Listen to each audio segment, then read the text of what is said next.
Connaissez-vous la réelle différence entre la tentation et la convoitise? Beaucoup confondent ces deux notions.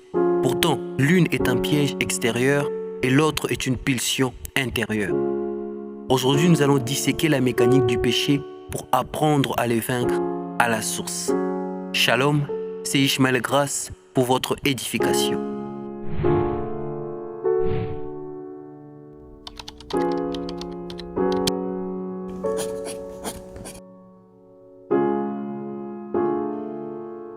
Étymologiquement, la tentation vient du latin tentatio, qui signifie essayer ou éprouver.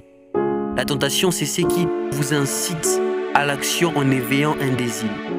Mais attention, la Bible est claire dans Jacques, Dieu ne tente personne. La tentation est un piège du malin qui se nourrit des faiblesses de notre chair. C'est une attaque qui a pour finalité votre ruine et votre perdition.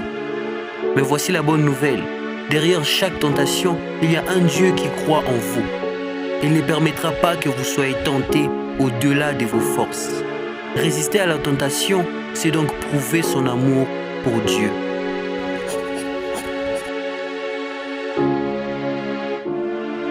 Si la tentation est l'hameçon, la convoitise est la faim qui nous pousse à mordre. La convoitise, c'est ces désirs extrêmes, cette avidité de posséder sans scrupule. Elle ne vient pas de l'extérieur, elle est née de la chair. Jacques nous donne la formule mathématique de la chute. Chacun est tenté quand il est attiré et amorcé par sa propre convoitise. La tentation n'a aucun pouvoir sur vous si elle ne trouve pas un écho dans votre convoitise. La grande question, c'est comment sortir de ces cycles. Primo, c'est rappeler les Écritures. C'est l'arme que Christ a utilisée dans les déserts pour vaincre la tentation dans la chair. Deuxio, identifier la source. Ne blâmez pas toujours le diable pour ce qui naît de votre convoitise. Tertio, disciplinez votre chair. Et le plus important, laissez-vous guider par le Saint-Esprit. Ainsi vous viserez la récompense. Car Jacques nous révèle un secret.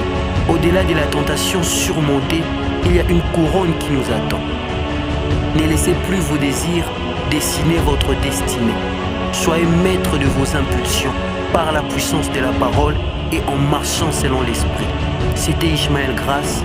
Restez connectés pour votre édification.